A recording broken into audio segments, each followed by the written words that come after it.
I was once told that walking through a doorway could cause someone to forget even the most precious memories they had. Memories of good, memories of bad, memories of love and of loss, all tucked away neatly, stored like the worn-out blankets that were kept to dress the rainy days and bad habits that happen from time to time. Or what it felt like to rest your head on a friend's shoulder that still carries with it the creases from where you last placed your heart. Just like that. Gone within a single step.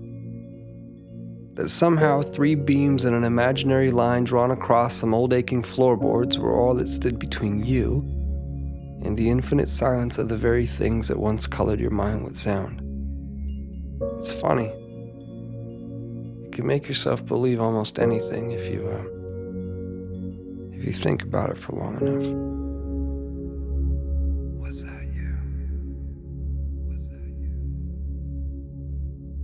you? I was once told that the love I felt beating inside my chest was nothing more than my mind playing an unfair trick on my heart. And like a pair of dice dancing along the uneven pavement, their fate, much like yours or mine, had already been decided. That even the cracks that drew their faults between 2 opposing sides could not escape a fate that was always destined to be sealed. To think that someone could actually believe that the swelling tides of my heart were no more than an anxious highway of ins and outs anchoring my imagination to the castles I've been building in the sky. Well, maybe they are the crazy ones. Then again, I have been known to misplace my hope in the way things fall. And if I had to confess, there stands a greater chance that I've all but lost my mind in here.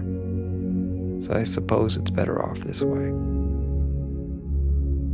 Because I've always believed that the odds of finding what you seek tend to favor those who are open to seeking them in the first place. And I, for one, have never quite understood how odds stand to get even without that frame in mind.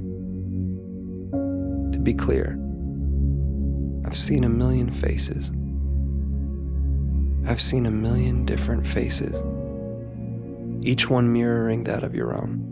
And still, none of them have felt like home to me. None of them have felt like you.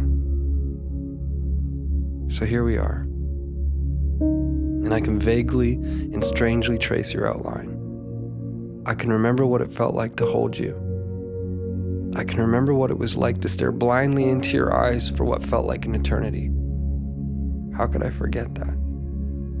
I could never forget that. I could never forget you. No matter how long it takes for my words to make their way through the vastness of this place we've called home, I unto you and you unto me, I say them and will continue to do so. Day after day, night after night, never knowing if you'll actually hear them. There's no place for time here. Just overlapping moments where I thought I'd found you, where I thought I heard the sound of your breath, where I felt your heart as it waited patiently for mine, retracing the steps that we left in the life before last, before our eyes closed, before the great divide, before a doorway stood between you and me.